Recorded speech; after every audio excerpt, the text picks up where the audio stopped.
नगराध्यक्ष सन्माननीय राजाभाऊ बर्गे यांना विनंती करतो आपण या ठिकाणी महाराजांचा सन्मान करायचा। हरिभक्तपरायण सचिन महाराज माने, चला विलंब होत आहे। सचिन महाराज माने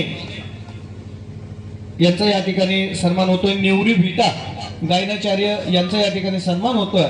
मी विनंती करतो प्रवीण देशमुख यांनी या ठिकाणी व्यासपीठावरती येऊन त्यांचा सन्मान करायचा। त्याचबरोबर माऊली महाराज मांढरे बावधन आपण या ठिकाणी समोर यायचं, त्यांचा सन्मान प्रदीपजी देशमुख यांनी करायचा आहे। दोघांना विनंती आपण व्यासपीठावरती यायचं।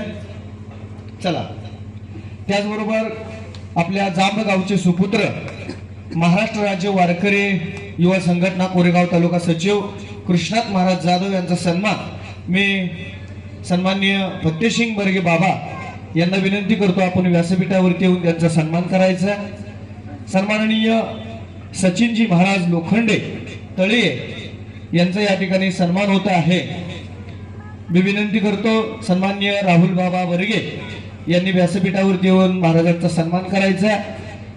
या कार्यक्रमासाठी खऱ्या अर्थानं आज जे प्रमुख उपस्थिती लाभले आहे ते ज्ञानेश्वरीचे उपासक, संपूर्ण ज्ञानेश्वरी ज्यांच्या मुखामध्ये संपूर्ण पाठ आहे आणि त्यांचा सविस्तर अर्थबद्ध ज्ञानेश्वरी ज्यांच्या मुखामध्ये गेले अनेक वर्ष त्यांनी समाजामध्ये काम करत असताना संपूर्ण ज्ञानेश्वरी पाठ असणारे आज प्राण महाराज निंबाळकर आदरकीचे महाराज या ठिकाणी उपस्थित आहेत। सुंदर अशी ज्ञानेश्वरी संपूर्ण तोंडपाठ आहे महाराजांची आणि आपल्या या कार्यक्रमासाठी उपस्थिती लाभलेली आहे, त्यांचाही सन्मान या ठिकाणी होत आहे।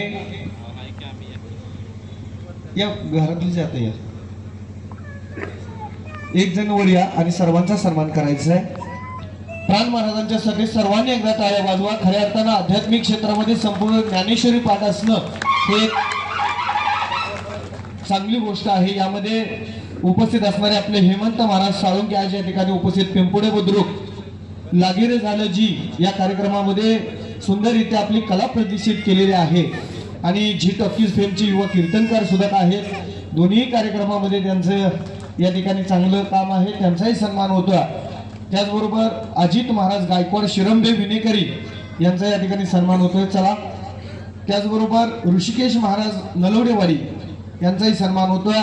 तुषार महाराज नलवडेवाडी, त्याचबरोबर जरंडेश्वर बालवारकरी हरिपाठ मंडळ जांबुद्रुकचे बालवारकरी आहेत, त्यांचे प्रतिनिधी समोर यायचे। चला, त्याचबरोबर सन्माननीय अशोक भाऊ साळुंके सांगवी गावचे सुपुत्र आणि सुंदर असे हार्मोनियम साथ करणारे अशोक भाऊ यांचा या ठिकाणी सन्मान होतोय। सन्माननीय गणेश पुजारी कोरेगाव यांनाही देशमुख परिवाराच्या वतीने श्रीफळ देऊन सन्मानित करण्यात येतं। त्याचबरोबर बिपिन साऊंड कोरेगाव विवेक काटकर यांनी या ठिकाणी श्रीफळाचा स्वीकार करायचा। त्याचबरोबर या कार्यक्रमाचे आचार्य सेवा करणारे अनिल बाबर यांनाही देशमुख परिवाराच्या वतीनं या ठिकाणी सन्मानित करण्यात येते। आपण व्यासपीठावरती यायचं। त्यानंतर स्नेह भोजनाचा कार्यक्रम होईल, तरी देशमुख परिवाराच्या वतीला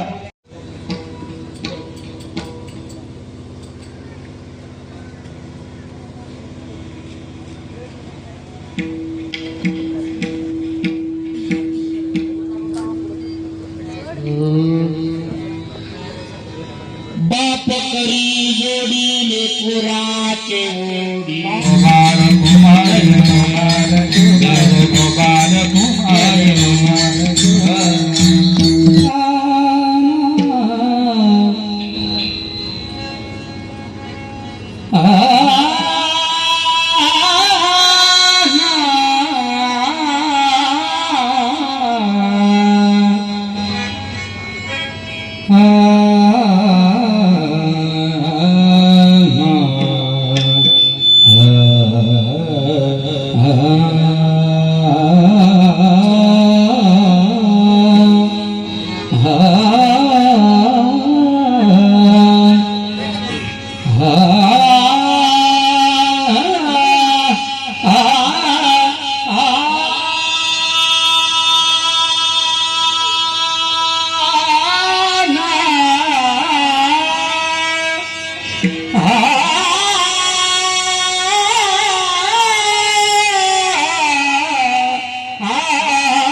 बाप करी जोडी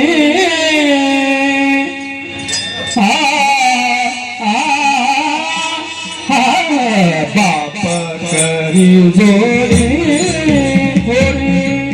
आ, लेकुराचे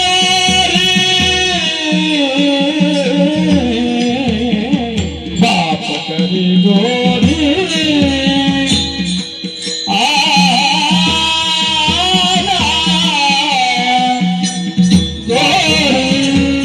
बाप करी जोडी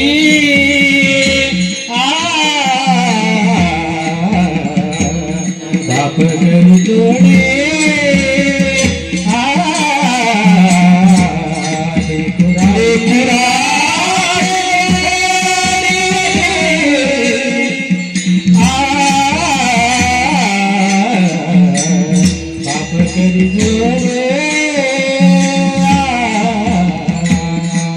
आपुला कुर्बानी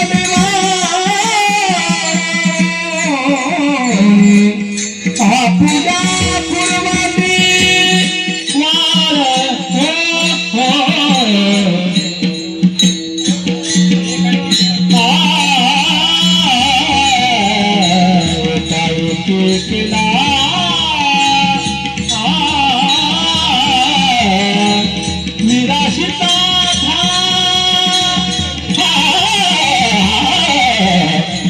एकाएकी केला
Sa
बाप करी जोडी लेकुराचे ओढी, बाप करी जोडी लेकुराचे ओढी, आपुल्या कुरबंडी बाळवणी एकाएकी केला निराशेचा धनी कडिये वागवुनी भार खांदी घालवुनी पाहे डोळा अलंकार घालवुनी पाहे डोळा अलंकार ठेवा दावी थोर करुनिया एकाएकी केला निराशेचा धनी कडिये वागवुनी भार खांदी तुका म्हणे दिगांनी विकास उदार जीवासिया पुलिया एकाएकी केला निराशेचा धनी घडिये बागवून भार खांदी विठ्ठल विठ्ठल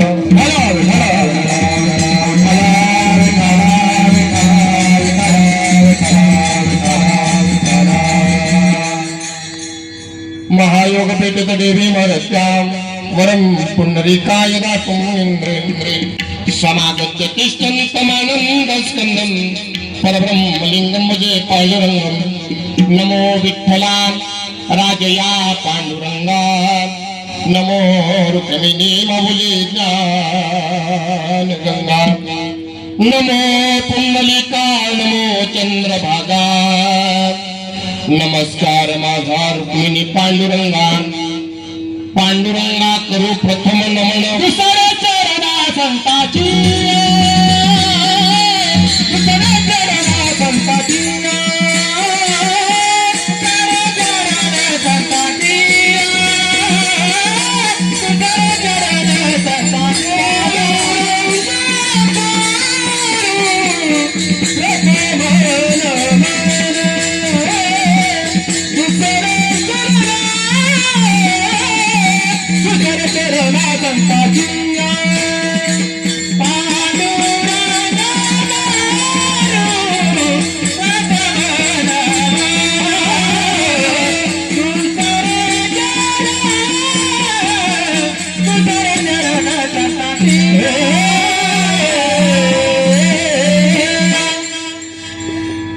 पांडुरंगा करू प्रथम नमन दुसरे चरण सुंदाई त्यांच्या कृपादानी एक दिशादी सर्व बाबाजी सद्गुरुचा सदुकार मनोजपम मारुत तुल्य वेगम जितेंद्रियम बुद्धिमतामरिष्टम वातात्मजमान मुख्यम श्रीरामदूतम शरणं प्रपद्ये नागेंद्रहाराय त्रिलोचनाय भस्मांगरागाय महेश्वराय नित्याय सुताय दिगंबराय तस्मै नकराय नमः शिवाय आता अभिनव भाग विलासिनी जे चातुर्य अर्थ कला कामिनी ते शारदा विश्वमोहिनी नमिनी विठ्ठल विठ्ठल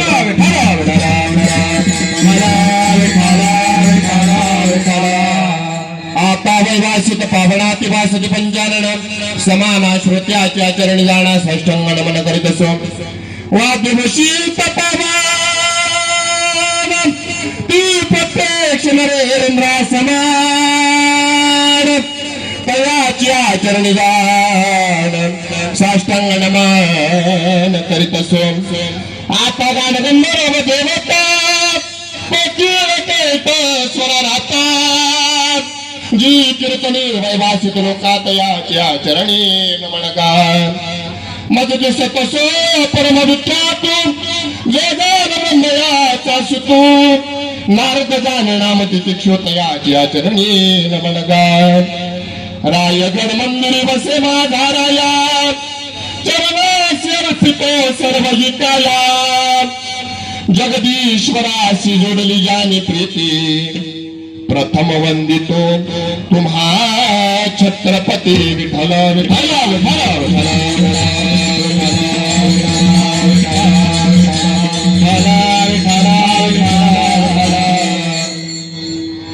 बाप करी जोडी लेकुराची उडी बाप करी जोडी लेकुराची उडी आपल्या कुरबंडी बाळगुनी एकाएकी केला निराशेचा धनी कडिये बागबुनी भार खांदी अखिल गुणनिधान करुणावरुणालय भक्तवात्सल्य रुक्मिणीकांत रुक्मिणी प्राण संजीवन श्री पंढरपूर निवासी पंडुरंग परमात्म्याच्या चरण कमलावर साष्टांग प्रणिपात करून साधकांचे मायबाप योगियांची माऊली आनंदित निवासी श्री महाविष्णू ज्ञानोबारायण यांच्या समाधीस्थ साष्टांग प्रणिपात करून शांती ब्रह्मनाथ बाबा यांच्या चरणावर नतमस्तक होऊन जगद्गुरु तुकोबराय यांना वंदन करून तसेच स्वानंद सुखदेवाशी सद्गुरु जोग महाराज यांच्या चरणावर नतमस्तक होऊन किंबहुना आद्याचार्यापासून आचार्यांपर्यंत असणारे संत महंत कीर्तनकार प्रवचनकार टाळकरी माळकरी आणि उपस्थित सर्व गावकरी तुम्हा सर्वांच्या चरणावर नतमस्तक होऊन आज या कीर्तन पुष्प सेवेकरता जो अभंग घेतलाय तो जगद्गुरु जगदवंदनीय ज्यांना वारकरी संप्रदायाचे पिता असं संबोधलं जातं अशा जगद्गुरु तुकोबारायांचा 4 चरणाचा बाप आपल्या पोराला करता आपल्या लेकरा करता काय करतो याचं वर्णन करणारा अभंग आज या सेवेकरता घेतलेला आहे. विठ्ठल विठ्ठल विठ्ठल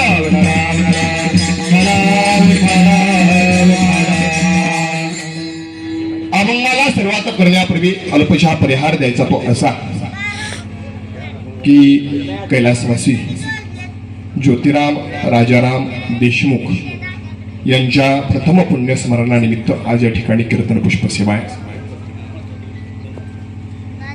माजी सैनिक होते ऐका आणि या प्रथम पुण्यस्मरणानिमित्त आज या ठिकाणी कीर्तन पुष्प सेवा आहे. मी सर्वप्रथम सांगून जाईल आज प्रथम पुण्यस्मरण आहे. मग प्रथम पुण्यस्मरण आणि या प्रथम पुण्यस्मरणानिमित्त आज या ठिकाणी कीर्तन पुष्प सेवा आहे. पुण्यस्मरण वेगळं आणि वर्ष श्राद्ध वेगळं. तुम्ही म्हणाल हे कसं काय? मी सांगून जाईल. वर्ष श्राद्ध कशाला म्हणावं ऐका. जे श्रद्धेनं केलं जातं त्याला वर्ष श्राद्ध म्हणतात. तुम्ही म्हणाल महाराज मग हे श्रद्धेनं केलं जात नाही का? हे यामध्ये श्रद्धा आहे पण याही पुढे जाऊन सांगतो याला मी पुण्यस्मरण का म्हणेन कारण ज्या ठिकाणी या श्राद्धाला भगवान परमात्म्याचं नामसंकीर्तन घडतं ते वर्ष श्राद्ध राहत नाही पुण्यस्मरण होतं. ऐका कारण कोणाच्याही श्राद्धाला भगवान परमात्म्याचं कीर्तन होत नाही. कोणाच्याही श्राद्धाला भगवान परमात्म्याचं नामसंकीर्तन होत नाही, भजन होत नाही, प्रवचन होत नाही. ज्यांना जीवनामध्ये जन्माला आल्यानंतर समाजामध्ये काहीतरी पुण्य केलेलं असताना अशांचंच पुण्यस्मरण होतं. बाकीच्याची वर्ष श्राद्ध. आता आपलं आपण काय ते ठरवा. विठ्ठल विठ्ठल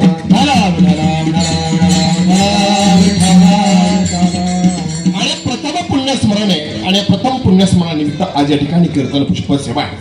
कीर्तनाकरता जो अभंग घेतलाय तो जगद्गुरु तुकोबारांचा आहे. जगद्गुरु तुकोबारा या अभंगातून बाप आपल्या लेकरा करता काय करतो याचं वर्णन करतात. आता या अभंगाचा मी सरळ सरळ भावार्थ तुमच्या पुढे मांडेल. बाप करी जोडी लेकुराचे ओढी. ऐका. बाप करी जोडी. करी म्हणजे काय हो? करी या शब्दाचे 2 अर्थ होतात. ऐका. आणि जोडी या शब्दाचे हे 2 अर्थ होतात. मी सांगून जाईल. बाप करी जोडी. करी म्हणजे करणे पहिला अर्थ करणे आणि जोडी म्हणजे तडजोड करणे. बाप आपल्या लेकराच्या ओढी करता काय करतो तर जीवनामध्ये आपल्या आयुष्याची तडजोड करत असतो आणि त्या लेकरांचा सांभाळ करत असतो. ऐका. म्हणून बाप करी जोडी लेकुराची ओढी हा पहिला अर्थ. आता दुसरा सांगून जातो. बाप करी जोडी लेकुराची ओढी. बाप आपल्या लेकरांच्या ओढी करता. करी म्हणजे काय हो तर कर म्हणजे हात आणि जोडी म्हणजे जोडणे. काय करतो बाप आपल्या लेकरांकरता लेकराच्या ओढी करता इतरांपुढे हात जोडतो, त्यांच्या पाया पडतो, पण लेकराचं भविष्य घडवण्याकरता प्रयत्न करत असतो. त्याचं नाव बाप. बाप करी जोडी लेकुराचे ओढी आणि आपुल्या कुरवंडी वाळवणी. वाळवणी म्हणजे वाळवणं म्हणजे वाळवण करणं. आपल्याकडे पहा म्हणतात पोरान करता त्यानं संपूर्ण आयुष्याचं वाळवण केलं म्हणतात ना. लेकरान करता त्यानं संपूर्ण आयुष्याचं वाळवण केलं. तसं बाप काय करतो कुरवंडी वाळवणी. कुरवंडी म्हणजे इच्छा. बाप आपल्या लेकरांकरता स्वतःच्या इच्छांचं वाळवण करतो. म्हणजे स्वतःच्या इच्छा बाजूला ठेवतो. स्वतःच्या इच्छा पूर्ण झाल्या नाहीत तरी चालतील पण लेकराच्या इच्छा पूर्ण करतो ना त्याचं नाव बाप असते. ऐका. त्या पुढे जाऊन सांगितलं एकाएकी केला मिराशीचा धणी आणि कडी येवा गहुनी भार खांदी. बाप काय करतो माहितीये का? बाप काय करतो एकाएकी केला मिराशीचा धणी. कुणीही व्यक्ती डायरेक्ट बाप होत नाही महाराज. त्या घरातील एखादा करता धरता मनुष्य असतो त्याला बाप माणूस म्हणतात. महाराज तो घरातील करता धरता मनुष्य गेला ना की त्याची जबाबदारी एकाएकी कोणावर तरी घरातल्या पडत असते. म्हणजे तो बाप माणूस घरामध्ये होत असतो, करता होत असतो. म्हणजे एकाएकी बापाच्या परंपरा ज्याच्यावर लादल्या जातात त्याचं नाव बापच होतं. महाराज तो बाप असतो एकाएकी केला मिराशीचा धनी आणि कडिये वागवणी भारखांनी. बाप काय करतो, आयुष्यभर त्या मुलाचा भार आपल्या खांद्यावरती वागवतो. मी सांगून जाईल महाराज, मी नेहमी सांगत असतो, बाप आपल्या मुलांना खांद्यावर कशा करता घेतो याचं कारण आहे. बापाचं एकच म्हणणं असतं महाराज, बापाचं एकच म्हणणं असतं, बाप कधीही पहा आई मुलाला कडेवरती घेते पण बाप मुलाला खांद्यावरती घेतो. याचं कारण आहे, खांद्यावर घेण्याचं कारण बापाची एवढीच इच्छा असते. खांद्यावर कशासाठी घेतो की आजपर्यंत आपण जिथं जिथं पाहिलं नाही तिथं पोराला पाहता यावं म्हणून बाप आपल्या मुलाला खांद्यावरती घेत असतो. ऐका, म्हणून कडिये वागवणी भार खांदी. त्यानंतर पुढे जाऊन सांगितलं, घालवणी पाहे डोळा अलंकार आणि ठेवा दावी थोर करून या. तो बाप काय करतो, मुलाकरता एवढा ठेवा करून ठेवतो, एवढा ठेवा करून ठेवतो आणि त्या बापाकरता दुसरा कोणताच अलंकार नसतो महाराज. तो बाप अलंकार म्हणून काय वागवत असेल ना तर मुलानं कमवलेली पदवी आणि मुलानं कमवलेली डिग्री हीच बापाच्या गळ्यातील अलंकार असतो. कधीही पहा, एखाद्या कार्यक्रमाच्या ठिकाणी गेल्यानंतर तुम्हाला जर तुमचा एखादा पाहुणा भेटला ना, तो त्याच्या घरातील कुणाचं वर्णन करत नाही. तो म्हणतो माझा पोरगा PSI आहे, माझा पोरगा कलेक्टर आहे. का तर पोराने कमवलेली डिग्री हीच बापाला अलंकाराच्या म्हणजे दागिन्याच्या स्वरूप वाटते. म्हणून बाप तो अलंकार म्हणून गळ्यामध्ये मिरवत असतो. म्हणून घालवणी पाहे डोळा अलंकार आणि ठेवा दावी थोर करून या. आणि शेवटच्या चरणामध्ये जगद्गुरु तुकोबराय सांगतात, तो का म्हणे मेदी गांजो आणि कांसी आणि उदार जीवासी आपुलिया. महाराज, एखाद्या वेळी अशी जर गरजच पडली की ज्या गरजेला आपल्या मुलावरती काहीतरी संकट आलंय पण त्यामध्ये जरी मुलाची चूक असेल पण तरी सुद्धा बाप आपल्या जीवाची पर्वा न करता मुलापुढे उभा राहतो ना, त्याचं नाव बाप असतं. याचं कारण आहे, मोठ्या मोठ्या संकटाकरता बाप आपल्या मुलांच्या पुढे जीवाचा विचार न करता उभा राहतो ना, त्याचं नाव बाप असतं. म्हणून तुका म्हणे नेदी गांजो आणि कांसी आणि उदार जीवासी आपुलिया. तो बाप आपल्या मुलांकरता काय करतो याचं वर्णन महाराज आजच्या अभंगात करतात. मी तुम्हाला एक विचारून जाईल, माता भगिनी, या सृष्टीवरती आई श्रेष्ठ का बाप श्रेष्ठ? माझा एक प्रश्न आहे तुम्हाला, या सृष्टीवरती आई श्रेष्ठ का बाप? बोला बाबा. आई श्रेष्ठ, बाबा आई श्रेष्ठ म्हणतात. मी बाबा तुमच्याकरता एक उदाहरण देऊन सांगेल, ऐका. ज्यावेळी प्रभू रामचंद्र वनवासाला निघाले आणि वनवासाला निघाल्यानंतर सुमंत प्रभू रामचंद्रांना रथामध्ये घेऊन वनामध्ये सोडण्याकरता गेला. वनामध्ये सुमंतानं प्रभू रामचंद्रांना सोडलं. बरं का, प्रभू रामचंद्रांना सोडलं आणि सुमंत माघारी येत होता. माघारी आल्यानंतर कौशल्या मातेनं पाहिलं मोकळा रथ येतोय, सुमंत मोकळा रथ घेऊन येतोय. पाहिल्याबरोबर कौशल्या मातेनं टाहू फोडला. कौशल्या माता म्हणते, कुठे माझा राम, कुठे माझा राम? टाहू फोडला आणि रडू लागली. कौशल्या मातेला सुमंतानं सांगितलं, माते अगं प्रभू आता वनवासाला गेले, आता 14 वर्ष त्यांचं दर्शन तुला होणार नाही. ऐका, प्रभू रामचंद्र आता वनवासाला गेले, आता 14 वर्ष त्यांचं तुला दर्शन होणार नाही. कौशल्या मातेनं टाहू फोडला. ही टाहू फोडणारी कौशल्या माता आहे. सुमंत कौशल्या मातेच्या महालामधून निघाले आणि दशरथ राजाच्या महालामध्ये आले. दशरथ राजानं सुमंताला मोकळे येताना पाहिल्याबरोबर विचारलं, कुठे माझा राम, कुठे माझा राम? त्यावेळी सुमंतानं दशरथ राजाला सुद्धा सांगितलं, राजे राजा प्रभू रामचंद्र आता 14 वर्ष वनवासाला गेले, आता पुन्हा ते माघारी येणार नाही, 14 वर्षानंतरच भेटतील. मग राम राम करून प्राण सोडणारे दशरथ राजे आहेत. मला सांगा, मुलाकरता टाहो फोडणारी आई श्रेष्ठ का मुलाकरता प्राण सोडणारा बाप श्रेष्ठ? मुलाकरता टाहो फोडणारी आई श्रेष्ठ का मुलाकरता प्राण सोडणारा बाप श्रेष्ठ? मी म्हणून जाईल महाराज, ऐका. आपल्या आजपर्यंत सर्व साधू संतांना, सर्व कवींना, सर्व लेखकांना आईच रेखाटली, पण महाराज आजपर्यंत बाप हा फक्त आणि फक्त पडद्याआडची भूमिका राहिलेला आहे. महाराज ऐका, बाप हा फक्त पडद्या आडची भूमिका राहिलेला आहे. आपण म्हणतो महाराज, आई घरामध्ये सर्व काही करते म्हणून आई श्रेष्ठ. पण खरं सांगू का, घरामध्ये ज्या गोष्टी करते ना, त्या गोष्टी घरामध्ये उपलब्ध करणारा बाप आहे हे मात्र विसरू नका. कारण मी सांगून जाईल महाराज, या सृष्टीवरती आईही श्रेष्ठ नाही आणि बापही श्रेष्ठ नाही, दोघेही समान आहेत. याचं कारण आहे, आई आणि बाप ही रथाची दोन चाक आहेत. त्यातील एक चाक जरी तुटलं ना तर संपूर्ण रथ ढासळतो महाराज. त्याच पद्धतीनं ऐका, घरामध्ये जेवढ्या पद्धतीनं आई श्रेष्ठ आहे ना, तेवढ्याच पद्धतीनं बाप श्रेष्ठ आहे. मी तुम्हाला सांगून जाईल महाराज, रस्त्यानं चालत असताना, माता भगिनी, रस्त्यानं चालत असताना एखादी ठेच लागावी, पण ठेच लागल्यानंतर आपल्या सहज तोंडामध्ये मुखामध्ये शब्द येऊन जातो, आई ग. महाराज, सहज शब्द येऊन जातो, आई ग. पण त्याच रस्त्यानं चालत असताना एखादा यू टर्न यावा आणि आपण ज्यावेळी फिरावं आणि समोरून अचानक भर वेगानं ट्रक यावा आणि ट्रक आल्याबरोबर, ट्रक समोर दिसल्याबरोबर तोंडातून सहज शब्द निघून जातो, बापरे. याचं कारण आहे महाराज, छोट्या छोट्या संकटाकरता आई चालते, पण मोठी मोठी वादळं पिळण्याकरता बापच लागतो. आणि तोच बाप आज बरोबर 1 वर्ष झालं या घरातून निघून गेला.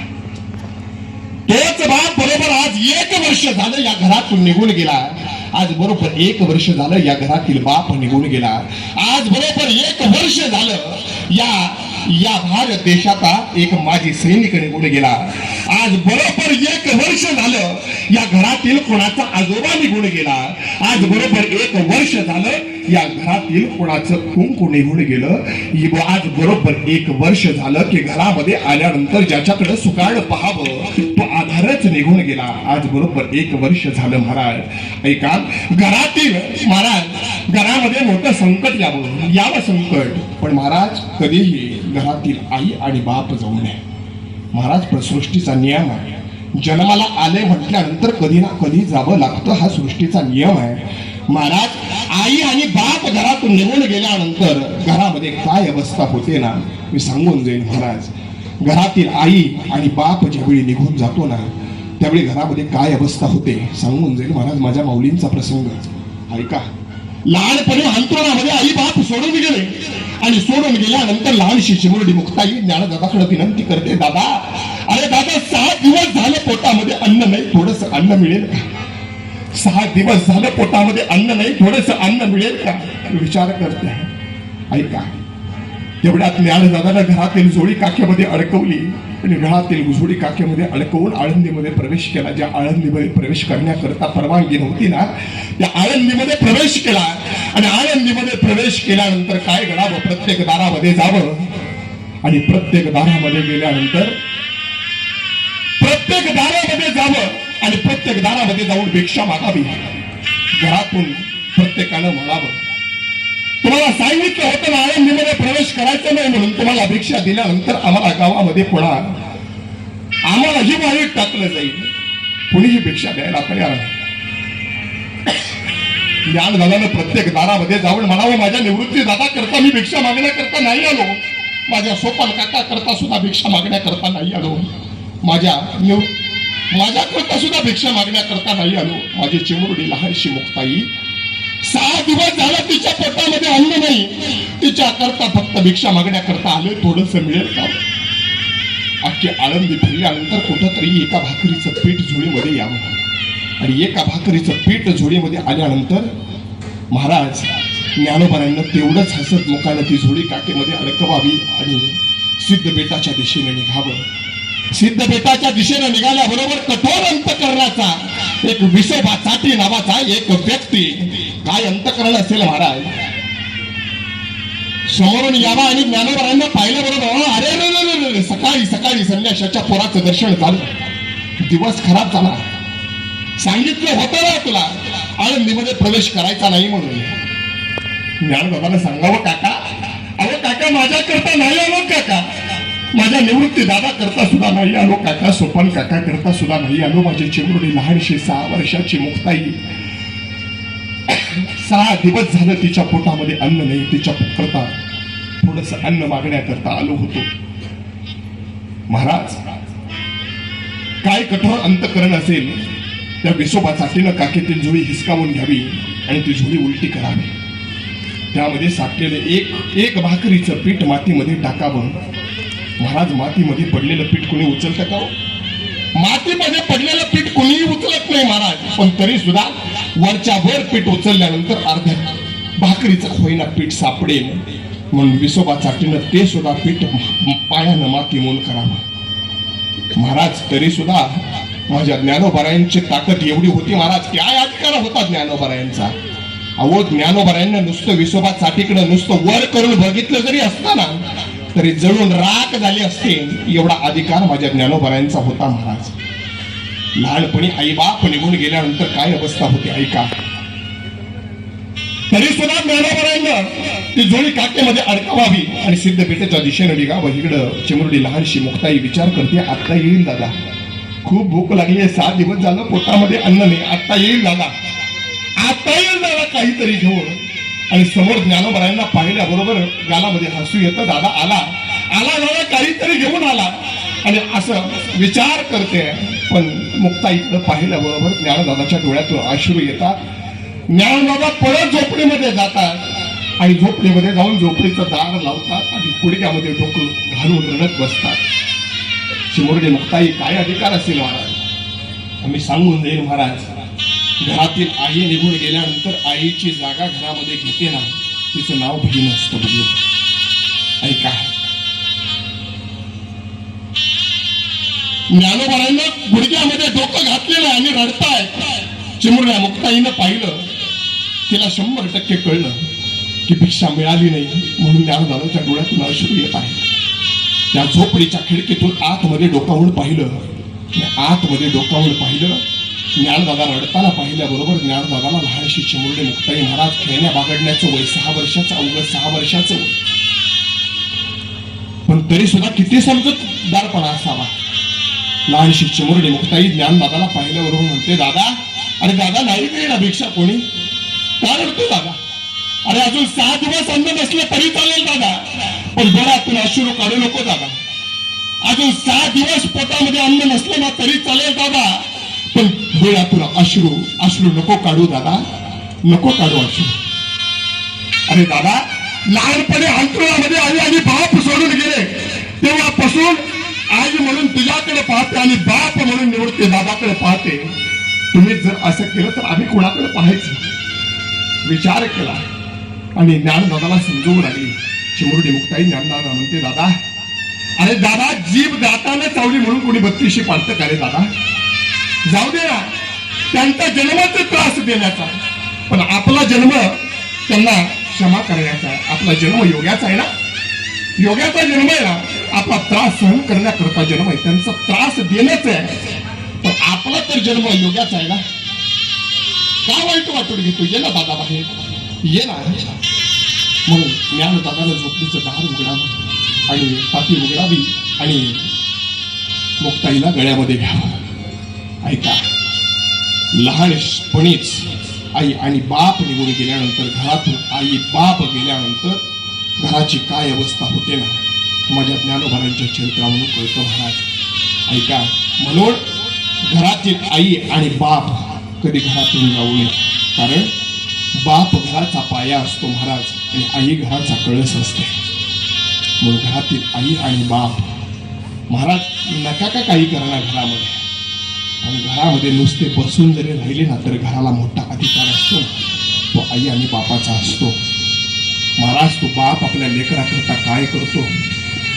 इतरांच्या पाया पडतो आणि त्या लेकराच्या ओढी करता इतरांच्या पाया पडून त्या मुलांचं संपूर्ण सुखदुःख वाटून घेत असतो. त्याचं नाव बाप असतं. त्याच बापाचं आज प्रथम पुण्यस्मरण आहे. जगद्गुरु तुकोबाराय सांगतात, तो बाप आपल्या लेकरा करता आपले दोन्ही हात जोडतो, तडजोड करतो, आयुष्याची तडजोड करतो. हे सांगून जाईल महाराज. बाप आपल्या लेकरा करता काय करतो? तरुण बांधव पाठीमागे बसलेले आहेत, मी तुमच्यासाठी सांगून जाईल. ऐका, आपल्याकडे म्हणतात महाराज, तरुण बांधव सहज म्हणून जातात, तुम्ही काय केलं माझ्याकरता? बरोबर ना? आपण सहज आपल्या बापाला म्हणून जातो, तुम्ही काय केलं माझ्या करता, सहज म्हणून जातो. पण मी तुमच्या तरुण बांधवांकरता एक सांगून जाईल, आपल्या बापानं आपल्या करता काय केलं हे पाहायचं असेल ना, तर एक काम करा.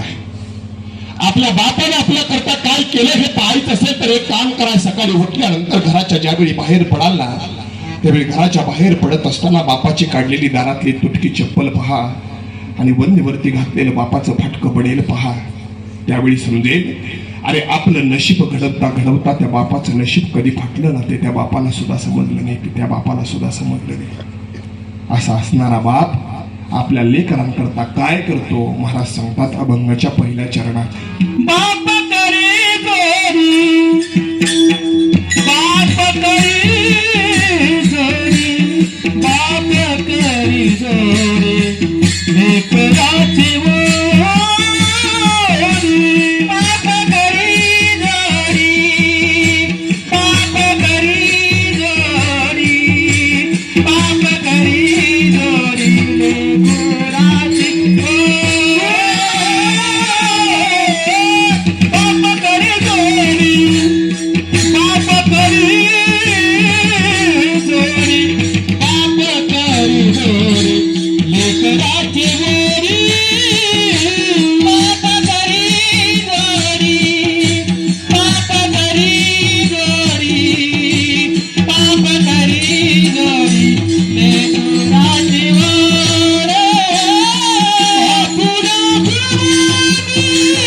लेकराची ओढी.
लेकुराचे ओढी आपुल्या कुरबंडी बाळगुणी.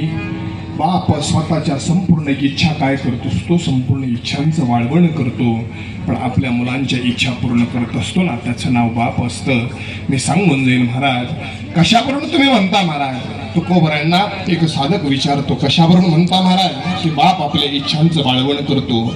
ऐका, मी सांगून जाईल. आपल्या परिचित असणारे सर्व व्यवहारातील दृष्टांत मी तुमच्या समोर मांडेल. ऐका, तरुण बांधवांना एकच विचारेल, आपल्याला कधीही अगदी दाढी करायची झाली, केस कापायचं झालं तरी आपण सलूनमध्ये जातो महाराज. ऐका, पण बाप आपल्या मुलांकरता, मुलांच्या इच्छा पूर्ण करण्याकरता त्याला माहिती आहे सलूनमध्ये गेलो तर 100ची नोट मोडेल, म्हणून तो बाप फक्त आणि फक्त 2 रुपयाचं ब्लेड आणतो, पण घरामध्ये दाढी करतो. याचं कारण 98 रुपये वाचतात, ते आपल्या मुलाच्या शिक्षणाकरता कामाला येतील. म्हणून बाप काय करत असतो, जीवनामध्ये प्रत्येक गोष्टीमध्ये तडजोड करत असतो. कधीही पहा महाराज, कितीही श्रीमंत घर असू द्या, कितीही श्रीमंत घर असू द्या, पण कितीही श्रीमंत घर असेल ना, तर त्या घरातील पोराचं बनेल कधीच तुम्हाला फाटकं दिसणार नाही, पण बापाच्या बनेलाला सतत गोळं असतात. याचं कारण आहे, बाप बनेल फाटलं ना तरी सुद्धा बाप बनेल घेत नाही. याचं कारण आहे फक्त आणि फक्त मुलाच्या शिक्षणाकरता, मुलाच्या आयुष्याकरता केलेली तडजोड. आणि तडजोड या आयुष्यामध्ये फक्त 2च व्यक्ती करू शकतात, त्या म्हणजे आई आणि बाप. ऐका, दुर्दैव आहे महाराज, या महाराष्ट्राचं दुर्दैव आहे. मी सांगून जाईल, ज्या छत्रपती शिवाजी राजांना हा महाराष्ट्र घडवला, त्याच छत्रपती शिवाजी राजांच्या महाराष्ट्रामध्ये आज दुर्दैव आहे महाराज, वृद्धाश्रम निघावे, वृद्धाश्रम निघावे. त्याच छत्रपती शिवाजी राजांच्या महाराष्ट्रामध्ये, म्हणून मी सहज म्हणून जाईल महाराज, होतात दररोज युद्ध येथे तरी कृष्ण देखण्या नाही, होतात दररोज युद्ध येथे तरी कृष्ण देखण्या नाही, गीता कोणास सांगू तो अर्जुन आज नाही. होतात दररोज युद्ध येथे पण कृष्ण देखण्या नाही, गीता कोणास सांगू तो अर्जुन आज नाही. भरतात दररोज दरबार येथे परी शिवशाही आज नाही, शिवशाही कोणास सांगू तो महाराष्ट्र आज नाही, तो महाराष्ट्र आज नाही. शोकांतिका वाटते महाराज, ज्या छत्रपती शिवाजी राजांना हा महाराष्ट्र घडवला ना, त्याच महाराष्ट्रामध्ये आज वृद्धाश्रम निघावे, ही शोकांतिका आहे महाराज. मी सांगून जाईल महाराज, आयुष्यभरामध्ये तुम्ही कितीही संपत्ती कमवा, कितीही धन कमवा, गावामध्ये बंगला नाही, असा बंगला गावामध्ये बांधला, पण त्या बंगल्याच्या वट्यावरती म्हातारे आई बाप जर बसायला नसतील ना, तर त्या बंगल्याला तिळमात्र किंमत नाही, तिळमात्र किंमत नाही. कारण आपल्या आयुष्याला किंमत तेव्हाच येते ज्यावेळी आईचा आणि बापाचा हात खांद्यावरती असतो तेव्हा. कारण हे आयुष्य आई आणि बापाशिवाय अधुरं आहे. मी सांगून जाईल महाराज, कारण आई आणि बाप आयुष्यामध्ये जगत असताना, अगदी मी सरळ सांगून जाईल, तीर्थाला गेला नाही तरी चालेल महाराज, तीर्थाला गेला नाही तरी चालेल, कारण सगळी तीर्थ ज्यांच्या पायावर व येतात ना, त्यांचं नाव आई आणि बाप आहे. कारण जन्म दिला ज्या माय पित्याने, नको देव त्यांना दुःख रे, जन्म दिला ज्या माय पित्याने, नको देव त्यांना दुःख रे, मस्तक ठेव त्या चरणावरती, तिथेच स्वर्ग सुख रे, तिथेच स्वर्ग सुख रे. स्वर्गाचं सुख ज्यांच्या चरणावर येतं ना, ते चरण म्हणजे आई आणि बापाचे चरण आहे.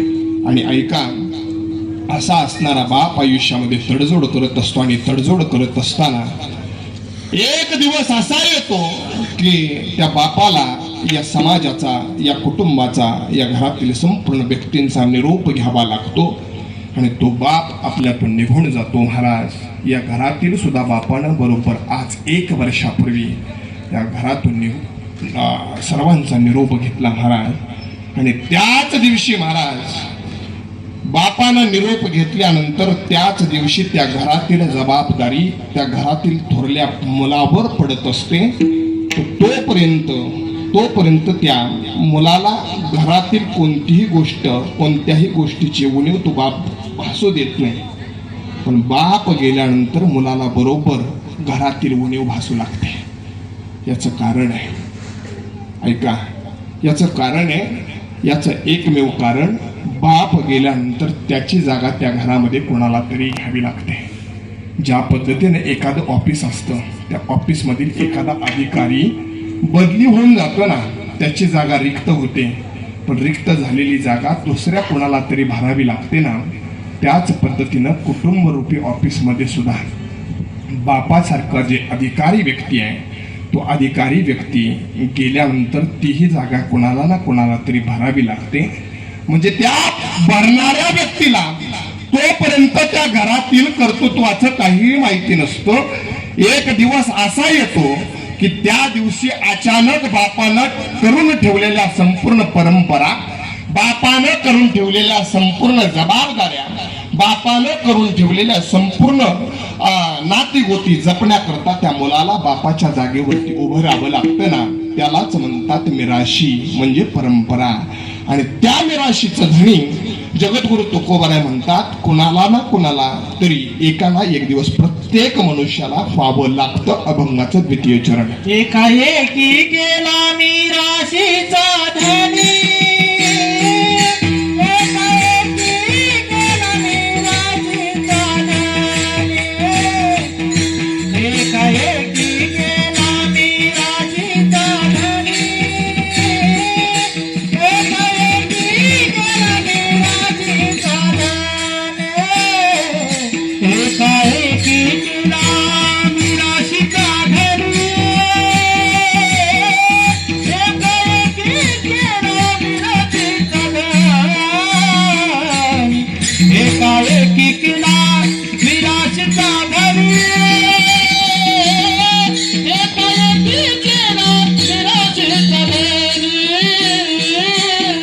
एकाएकी केला मी राशीचा धनी, एकाएकी केला मी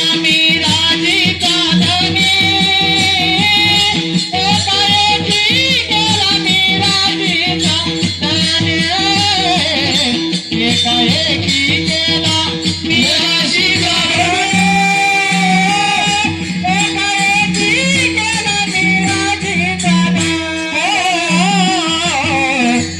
एकाएकी केला मी राशीचा धनी,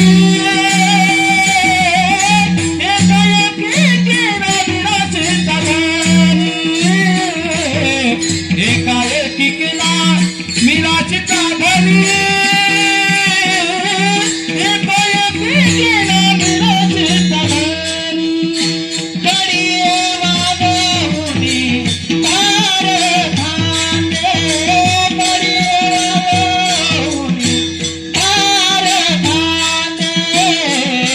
एकाएकी केला मी राशीचा धनी, एकाएकी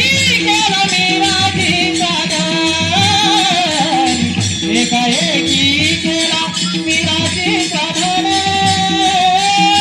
एकाएकी केला मी राशीचा धनी, एकाएकी केला मी राशीचा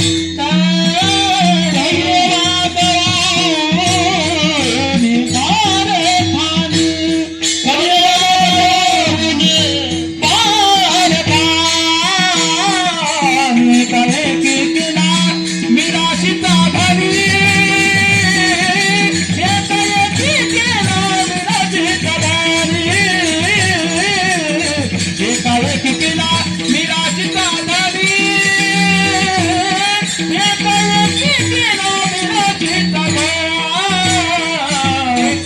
केला मी राशीचा धनी, गडिये वाजवूनी बारकाने, गडिये वाजवूनी बारकाने, गडिये वाजवूनी बारकाने, एकाएकी केला मी राशीचा धनी, गडिये वाजवूनी बारकाने, गडिये वाजवूनी बारकाने, गडिये वाजवूनी बारकाने,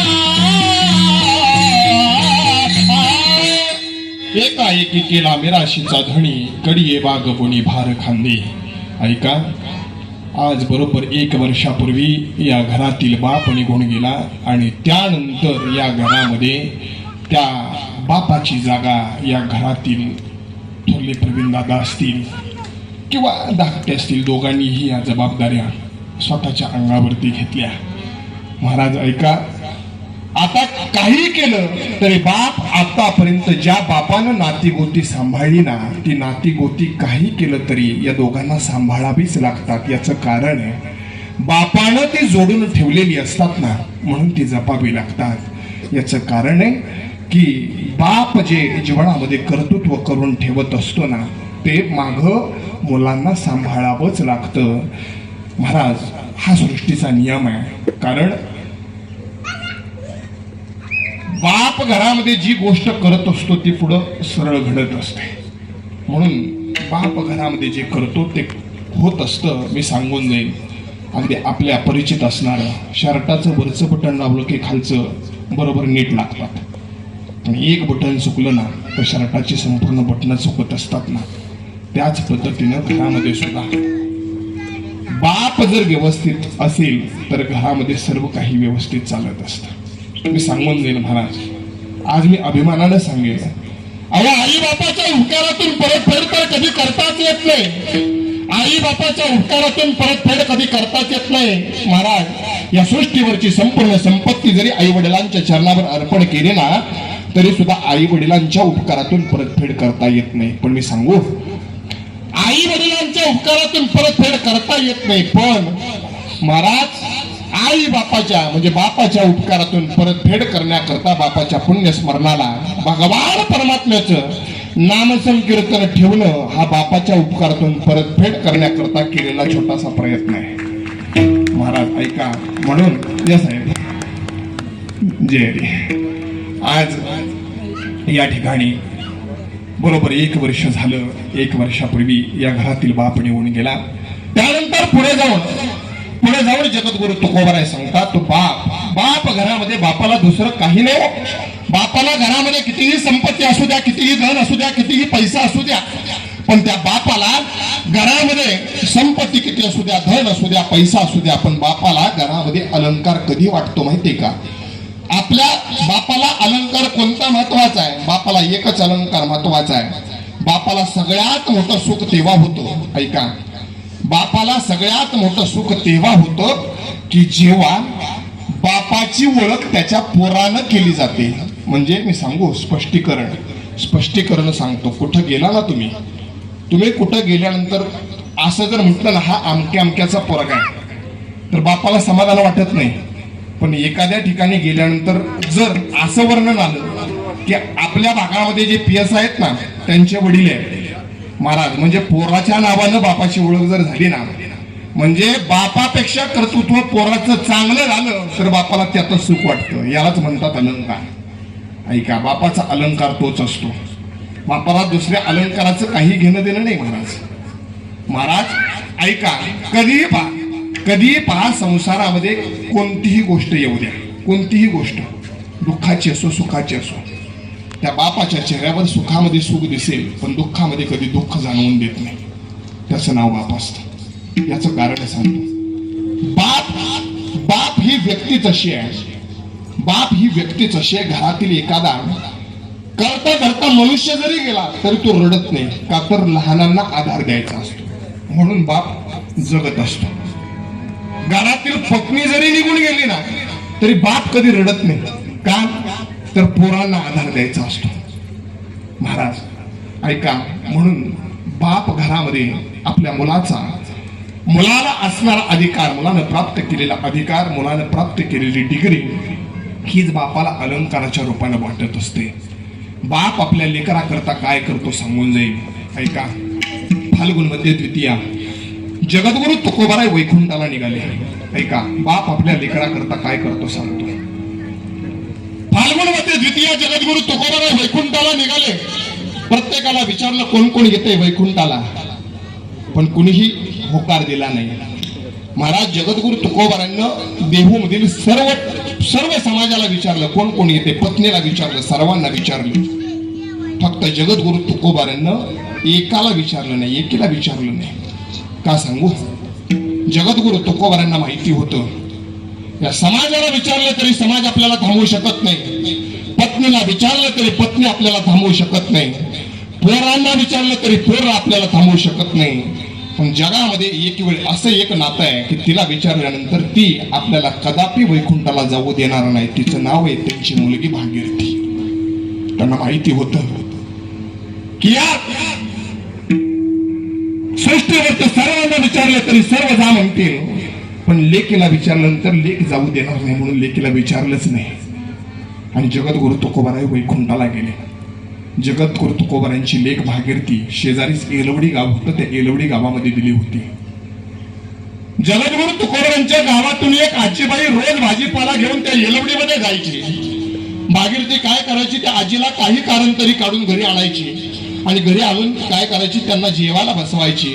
आणि जेवायला बसवल्यानंतर विचारायची, काल गेलता का माझ्या बाबांच्या कीर्तनाला? कोणता अभंग घेतला होता बाबांनी?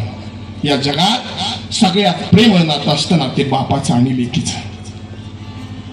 आईचं प्रेम असतं ते लेकरावर असतं आणि बापाचं प्रेम असतं ना ते लेकीवर असतं. ऐका, भागीरथीने आजीबाईला रोज विचारावं, संपूर्ण कीर्तन ऐकून घ्यावं.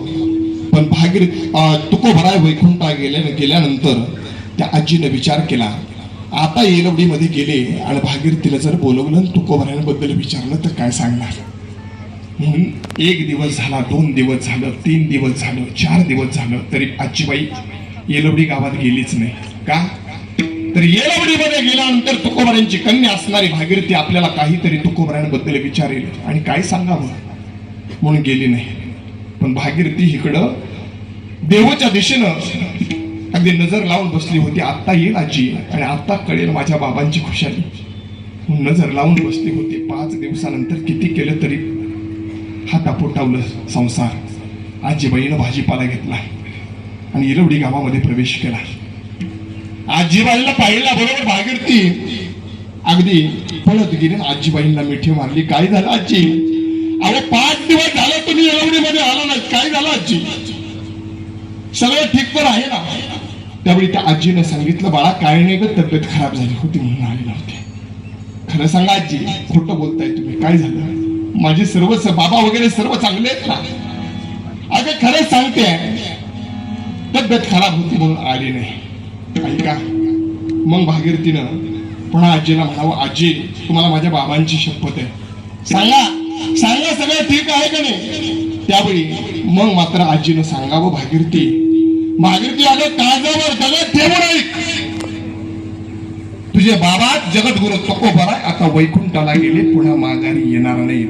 मग मात्र भागीरथीनं अंग टाकून दिलं, ढसा ढसा रडू लागली आणि घरामध्ये कोंडून घेतलं आणि धाय मोकळून रडू लागली.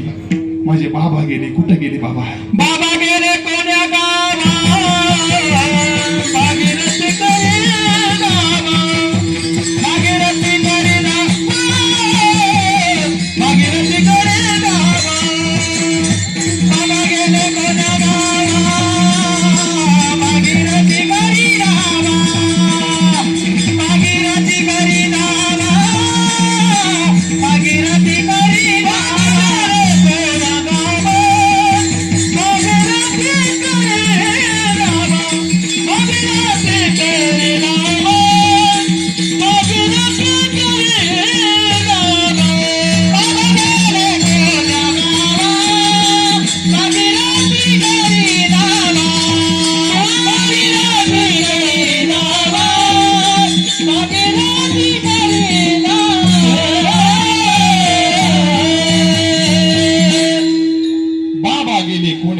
भागीरथी करी गावा. ऐका, त्या भागीरथीनं अन्नाचा त्याग केला, घरामध्ये कोंडून घेतलं. मग मात्र जगद्गुरु तुकोबाराय भगवान परमात्म्याकडे आले, भगवंताला म्हटले, भगवंता आता जावं लागतंय, आता जावं लागतंय भगवंता. त्यावेळी ऐका, भगवान पंढरीश परमात्मा तुकोबारायला म्हणतात, तुकोबाराय तुम्ही कुठल्या गावाला नाहीत आले, वैकुंठाला आलेले आहेत, पुन्हा माघारी जाता येणार नाही. त्यावेळी तुकोबारायांना भगवंताला सांगावं, भगवंता अरे या सृष्टीवर दुसरं कुणी बोलवलं असतं तरी गेलो नसतो, पण माझ्या लेकीचा निरोप आलाय, मला जावं लागतंय भगवंता, मला जावं लागतंय.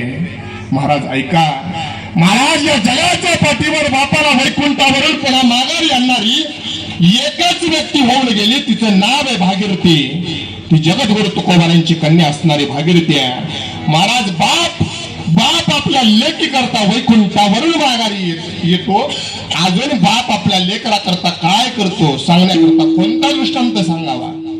महाराज, बाप या सृष्टीवर ऐका मी सांगून जाईल महाराज. शाळेमध्ये चांगले मार्क पडले म्हणून कुशीत घेणारी आई सर्वांना दिसते महाराज. शाळेमध्ये चांगली मार्क पडली म्हणून कुशीत घेणारी आई सर्वांना दिसते महाराज. पण गुपचूप जाऊन पेड्यांचा पोळा आणणारा बाप कोणाच्या ध्यानामध्ये येत नाही महाराज. मी सांगून जाईल ऐका. देवकी मातेने कृष्ण परमात्म्याला कारागृहामध्ये जन्म दिला. ती देवकी माता सर्वांना दिसते महाराज. पण यमुनेला गतडी पूर आला असताना सुद्धा नाका तोंडामध्ये पाणी जात असताना सुद्धा गोकुळामध्ये सुखरूप सोडणारा वसुदेव कोणाच्या घरामध्ये येत नाही महाराज. जिजामातेने छत्रपती शिवाजी राजांवर संस्कार केले. ती जिजामाता सर्वांना दिसते महाराज. पण मुघलांमध्ये राहून छत्रपती शिवाजी राजांच्या सुखाचा विचार करणारा शहाजी राजा कोणाच्या ध्यानामध्ये येत नाही. काय करतो बाप आपल्या मनानं करता. ऐका, रुक्मिणी मातेने मुलांवरती संस्कार केले. रुक्मिणी माता सर्वांना दिसते महाराज. पण मुलांच्या मुंजी करता परवानगी मिळावी म्हणून देहांत प्रायचित्त स्वीकारणारे विठ्ठलपंत कोणाच्या ध्यानामध्ये येत नाहीत. ही शोकांतिका आहे महाराज. म्हणून जीवनामध्ये बाप आपल्या मुलांकरता काय करतो महाराज. मेल्यानंतर बाप आई बापा करता काही करण्यापेक्षा जिवंतपणी त्या आई बापा करता काहीतरी करा महाराज. दुसरं काही करण्याची गरज पडणार नाही. मी सांगून जाईल ऐका. मी सांगून जाईल महाराज. जिवंतपणी आपल्या म्हाताऱ्या आईबापाची लाळ आपल्या हातानं पुसा. ऐका, जिवंतपणी आपल्या आई बापाची लाळ आपल्या हातानं पुसा. आयुष्यभरामध्ये जोपर्यंत जिवंत आहे तोपर्यंत त्या हातानं कोणापुढं मागण्याची वेळ येणार नाही एवढं सामर्थ्य आई बापाच्या आशीर्वादामध्ये. म्हणून जीवनामध्ये आई बापाची सेवा करा. मेल्यानंतर तर कोणीही महाराज पूजा करेल, पण जिवंतपणे करा. याचं कारण आहे महाराज. ऐका, घरामध्ये मातीचा उंदीर असेल ना, घरामध्ये मातीचा उंदीर असेल तर आपण त्याची पूजा करतो की नाही. घरामध्ये मातीचा उंदीर असेल तर आपण त्याची पूजा करतो महाराज. पण प्रत्यक्षात उंदीर समोर आला तर आपण त्याला मारल्याशिवाय राहत नाही. घरामध्ये मातीचा नाग असेल तर आपण त्याची पूजा करतो महाराज. पण प्रत्यक्षात नाग समोर आला तर आपण त्याला मारल्याशिवाय राहत नाही महाराज. आई वडील ज्यावेळी फोटोमध्ये असतात ना, त्यावेळी आपण त्यांची पूजा करतो महाराज. पण प्रत्यक्षात आई वडील ज्यावेळी जिवंत असतात त्यावेळी त्या आई बापांना आपण विचारत सुद्धा नाही महाराज. असं म्हणतात की मेलेल्या माणसाला खंदा दिल्यानंतर पुण्य मिळतं. असं म्हणतात की मेलेल्या माणसाला खंदा दिल्यानंतर पुण्य मिळतं. मी म्हणतो महाराज, मेलेल्या माणसाला खंदा दिल्यानंतर जर पुण्य मिळत असेल ना तर ते आई वडील ज्यावेळी जिवंत आहेत त्यावेळी त्यांच्या खांद्याला खांदा देऊन काम करा. त्याही पेक्षा डबल पुण्य मिळाल्याशिवाय राहणार नाही. म्हणून आई बाप जोपर्यंत जिवंत आहेत तोपर्यंत त्यांचा सांभाळ करा. कारण मेल्यावरती रडतो कशाला, उगीच तान नको देऊ घशाला, उगीच तान नको देऊ घशाला. नको देखावा दावो जगाला, मोडीला नाही कधी रुपया दुधाला, मोडीला नाही कधी रुपया दुधाला. मी तुझ्यासाठी जीवन जाईली रे बाळा, तुने नाही पाणी पाजिले. मी तुझ्यासाठी जीवन जाईले रे बाळा, तुने नाही पाणी पाजिले. माझ्या कुशीतला असून तो बाळ, माझ्या जीवाचा बनला तू काळ, माझ्या जीवाचा बनला तू काळ. मी तुला पाहून प्राण रोखिले रे बाळा, तुने नाही पाणी पाजिले. महाराज, म्हणून आई बाप जोपर्यंत जिवंत आहे तोपर्यंत त्यांची सेवा करा. मी सांगून जाईल महाराज. ऐका, घरामध्ये कितीही मोठा कितीही मोठं घर बांधला, कितीही मोठं. एक एक प्रसंग तुम्हाला सांगून जाईल. बाप आपल्या मुलाकरता काय करतो, थोडक्यात प्रसंग सांगतो ऐका. प्रसंग असा आहे की डिलिव्हरी झाली आणि मुलगा जन्माला आला आणि आई वारली. आई वारल्यानंतर त्या बापानं पोराचा सांभाळ केला. पोराला लहानाचं मोठं केलं, शिकवलं आणि शिकवल्यानंतर तो म्हातारा बाप, आंधळा बाप पोराला जड झाला. आणि पोराला आंधळा बाप जड झाल्यानंतर त्या पोरानं काय केलं, त्या आंधळ्या बापाला सोडण्याकरता वृद्धाश्रमामध्ये घेऊन गेला. वृद्धाश्रमामध्ये सोडण्याकरता घेऊन गेला आणि त्याच वृद्धाश्रमामध्ये त्या आंधळ्या बापाचा एक मित्र त्याच्या पोरांना सोडला होता. त्या बापाने पाहिलं, अरे आंधळ्या बापाला सोडण्याकरता मुलगा आलाय. ते पाहिल्याबरोबर त्या बापाने विचार केला, म्हटले अरे लाज वाटली पाहिजे, आंधळा बाप आहे आणि त्याला सोडण्याकरता आला. मग त्या पोराला शेजारी बोलवलं, म्हटले अरे लाज वाटली पाहिजे, आंधळा बाप जर झाला म्हणून त्याला सोडण्याकरता तुम्ही वृद्धाश्रमामध्ये घेऊन आलात. ऐका, त्यावेळी त्या पोरानं त्या बापाला सांगितलं, व तुमच्या पोरांनीही तुम्हाला सोडलंच ना, त्यांना कुठे सांभाळलंय. त्यावेळी त्या बापानं दिलेलं उत्तर ऐका.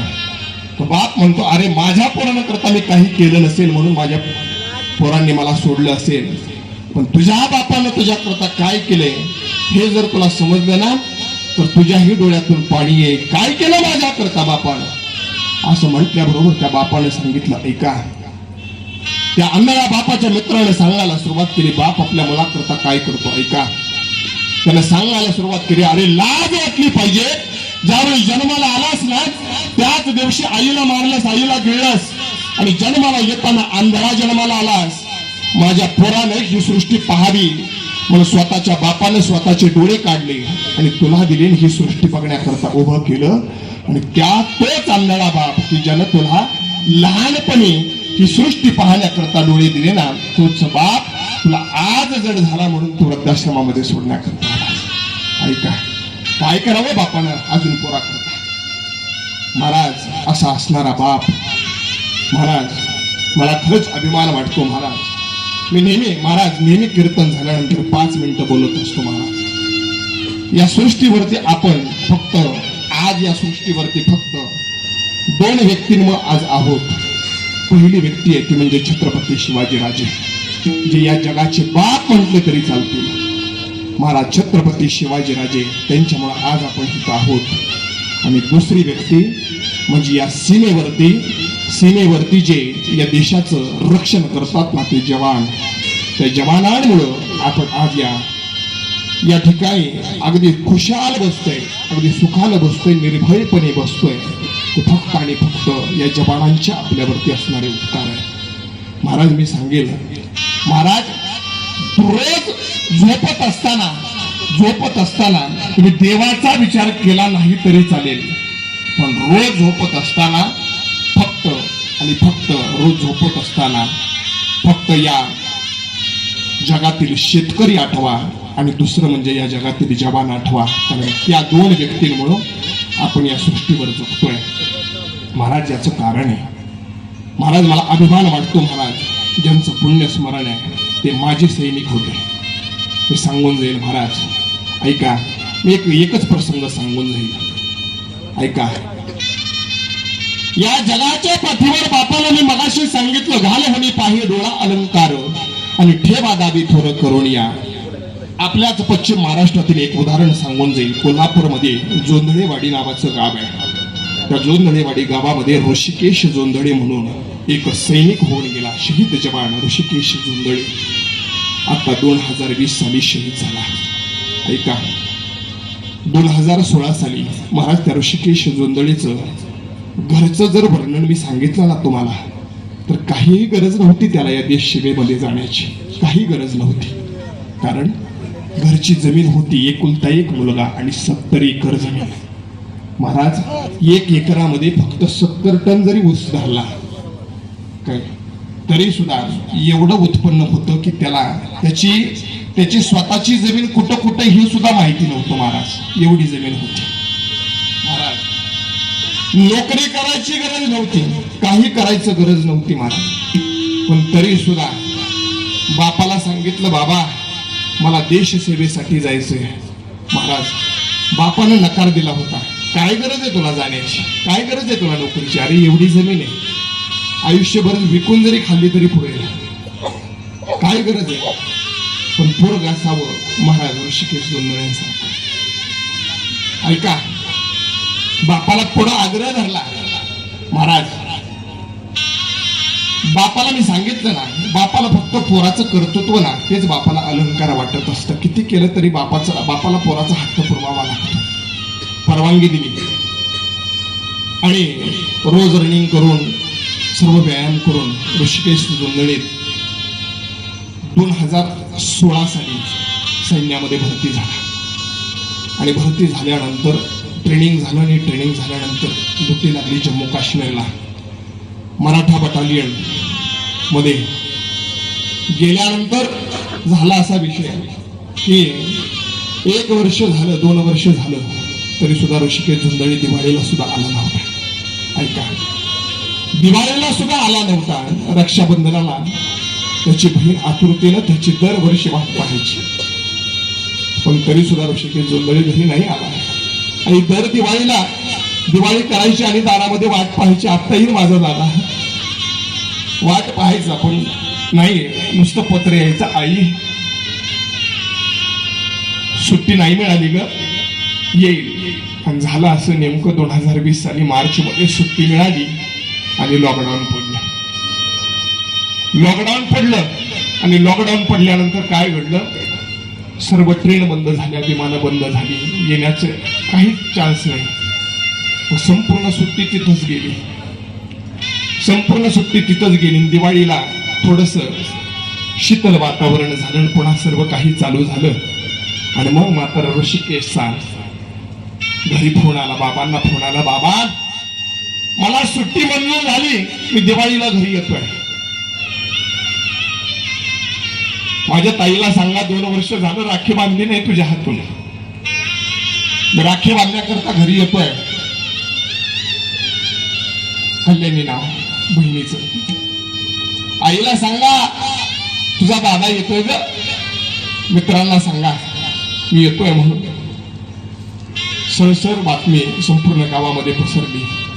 मित्रांनीही विचार केला की ऋषिकेश आता देशाची सेवा बजावून येतोय, आपण काय करायचं त्याची. उतरल्यानंतर स्टेशन पासून मिरवणूक काढायची गावापुढे विचार केला. आणि ऐका, 4 दिवस झाले, 4 दिवसानं निघायचं होतं. बॅग वगैरे ऋषिकेशनं भरली. आईने इकडे सगळी दिवाळीची तयारी केलेली आहे. बॅग भरली आणि बॅग भरल्यानंतर दुसऱ्या दिवशी सकाळी आता विमानाला बसायचंय. आणि झालं असं, 10 जवान टेंट मध्ये झोपले होते आणि आतंकवाद्यांनी हमला केला. हमला केल्यानंतर 10 जवान तिथं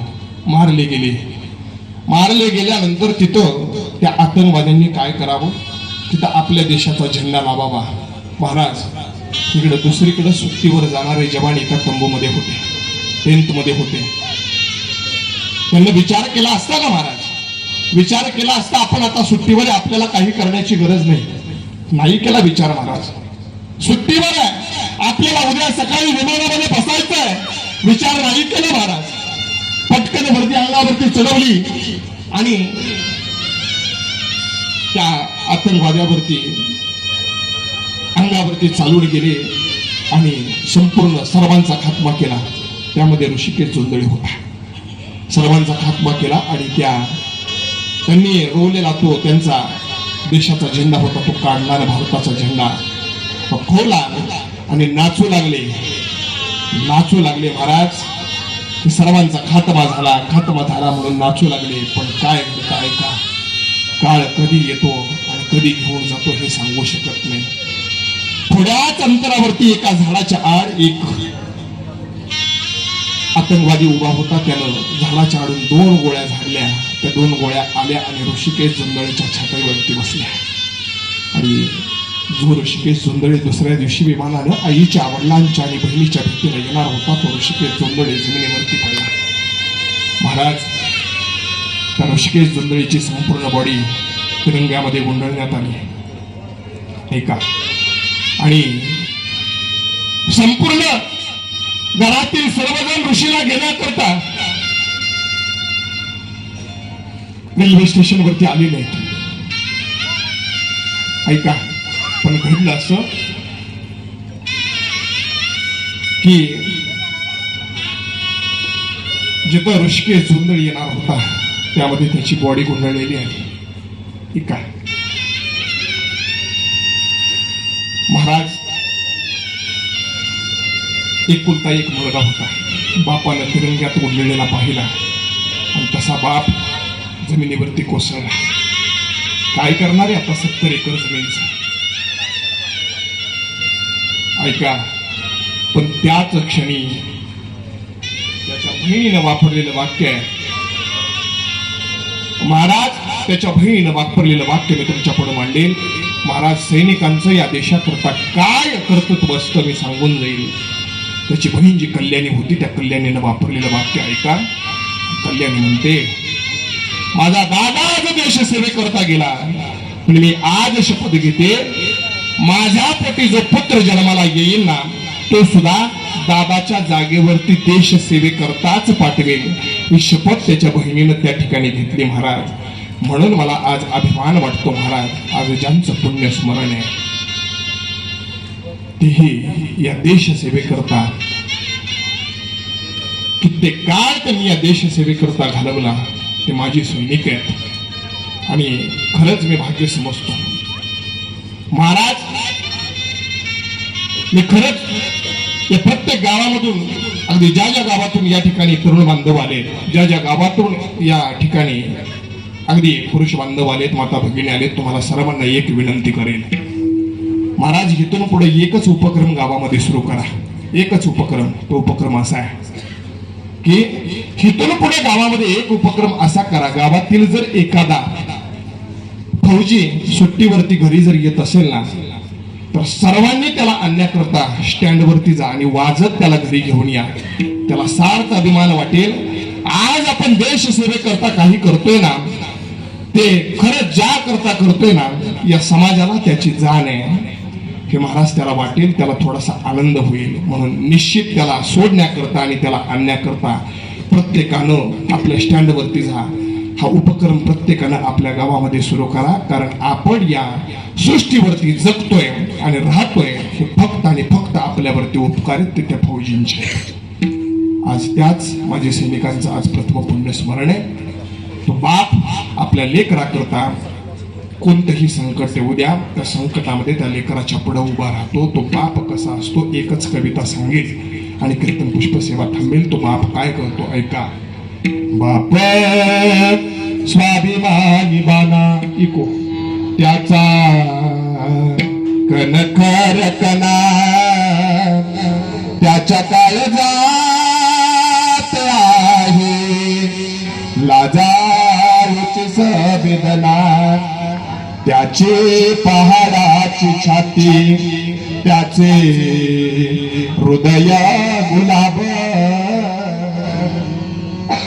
त्याच्या घामाच्या थेंबात हिऱ्या मोत्याचा रुबाब.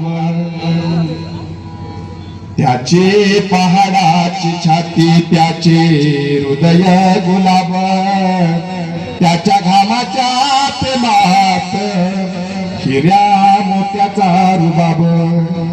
बाप तलवार घाल बाप पेटते मशाल बाप जागतो म्हणून घर झोपते खुशाल. बाप आयुष्यामध्ये कधीच रडत नाही. एकदाच रडतो. कधी सांगू.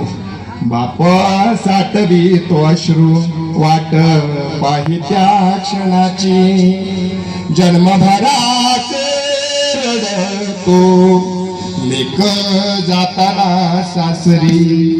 तो बाप घराचा पाया असतो आणि एकदा त्या पाया खचला तर घर सुद्धा ढासळत. बाप घराचा रे पाया आई कळस त्यावर जेव्हा खचतो ना पाया तेव्हा कोसळते घर तेव्हा कोसळते घर. पण बाप घराचा पाय आहे आणि एकदा पाया खचला तर घर सुद्धा ढासळतं. म्हणून सर्वांनी त्या आई बापाची सेवा करा एवढंच सांगतो आणि झालेली कीर्तन पुष्पा सेवा थांबवतो. आता सर्वांना हाताने टाळी मुखानं भजन करायचं. विठोबा रखुमाई, विठोबा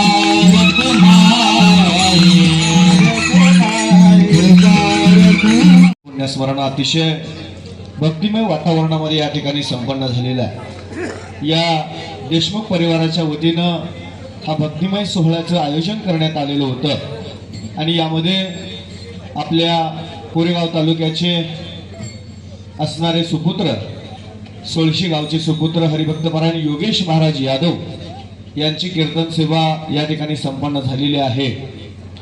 या कार्यक्रमासाठी सर्व राजकीय, सामाजिक, शैक्षणिक, सांस्कृतिक, आध्यात्मिक विविध क्षेत्रातील मान्यवर आज या ठिकाणी उपस्थित आहेत.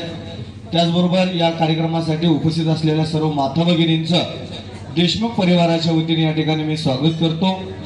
आज ज्यांचंच पुण्यस्मरण असणारे आपले सर्वांना परिचित असणारे ज्योतिराम देशमुख, त्यांच्या जीवनामध्ये त्यांनी लहान वयापासून संघर्षमय जीवन या ठिकाणी आपल्याला जगलेलं आहे. या संघर्षमय जीवन जगत असताना देशसेवा या ठिकाणी यशस्वीरित्या करून या ठिकाणी आपला कुटुंब, छोटं कुटुंब परंतु या 2 मुलांना संस्कार दिले. त्यांचे 2 मुले असणारे प्रदीपजी देशमुख असतील, प्रवीण देशमुख यांनाही मार्गदर्शन करणारे आपल्या कोरेगाव नगरीचे नगराध्यक्ष सन्माननीय राजाभाऊ बर्गे असतील, राहुल बाबा असतील यांच्या मार्गदर्शनाखाली दोन्ही मुलांनी आपल्या व्यवसायामध्ये, समाजामध्ये काम करण्यामध्ये आज त्यांनी या ठिकाणी यश संपादन केलेलं आहे. ज्या देशसेवेच्या माध्यमातून ज्योतिराम देशमुख यांनी समाजामध्ये काम केलेलं आहे, पाहुण्यांच्या मध्ये एक स्नेहाचं नातं या व्यक्तिमत्वानं जपलेलं होतं. कायम नम्रशील व्यक्तिमत्व म्हणून त्यांची या कोरेगावमध्ये असू द्या, बारणे कोरेगावमध्ये असू द्या, एक परिचित म्हणून हे व्यक्तिमत्व होतं. आणि त्यांच्या जाण्याला आज 1 वर्ष पूर्ण होतं. या देशमुख परिवाराच्या वतीनं हा सोहळा आयोजित केला त्याबद्दल आम्ही सर्वांच्या वतीने त्यांचं आभारी व्यक्त करतो.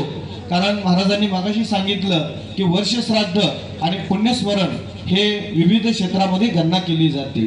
तर पुण्यस्मरण होण्याचं भाग्य आज कुणाचंही नसतं, परंतु आज माजी सैनिक देश सेवा करून आणि समाजसेवा करून पुण्य मिळवणारे आपले ज्योतिराम देशमुख यांचं आज पुण्यस्मरण होतं.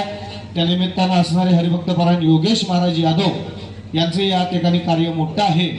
अखिल भागवत धर्माचे ते सचिव आहेत आणि कोरेगाव तालुका वारकरी महामंडळाचे कार्याध्यक्ष म्हणून काम पाहत आहेत. त्यांची पूर्व 16 या ठिकाणी बालवारकऱ्यांची मोफत शिक्षण संस्था, अनाथाची मुलं या ठिकाणी महाराज त्यांच्या वारकरी संस्थेच्या थोड्या दिवसामध्ये 16 या ठिकाणी आपल्या नवीन मोफत वारकरी शिक्षण, शालेय शिक्षणाची संस्था उभारत आहेत. महाराजांचं खास वैशिष्ट्य आहे की अलीकडच्या काळामध्ये वारकरी संप्रदायामध्ये लूट चाललेली आहे, परंतु